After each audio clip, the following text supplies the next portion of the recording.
и голям бюджет, това е прекрасно. Нали? Ние харесвам това. Кой е най-готиният коледен подарък бижу, който би искала да получиш? Ами, може би някои обици или колие. Златни или сребърни? Сребърни. Сребърни предпочиташ. А харесваш ли камъни да има по тях? А какви да са? Ами, няма значение. Важното е да блести. Точно така. Обици. Обици? Определено, да. Златни или сребърни предпочиташ? Комбинация. Харесва ми, че смесваш метали. Добре, добре. Може би и пръстен. Пръстен? Да. А какъв пръстен? Някой по-специален с диамант или? Най-добре с диамант и да е златен по възможност. Златен? Още по-хубаво, да. Ми, някое, например, колие Или или пръстен. Намекваме на мъжете. Какво да пазаруват за Коледа?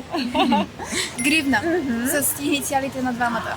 Много готина идея. Лично аз много харесвам обици и за мен това е най-готиният подарък. Златни или сребърни? Аз съм повече по сребърните. Забелязвам.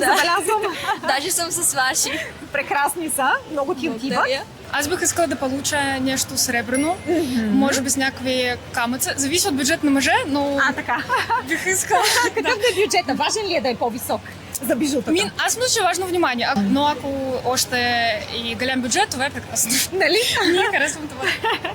Ако трябва да избирам между колие, гривна, пръстен или обици, бих се спряла на обици. Златни или сребърни бихте предпочели? Бих заложила на златни или бяло злато.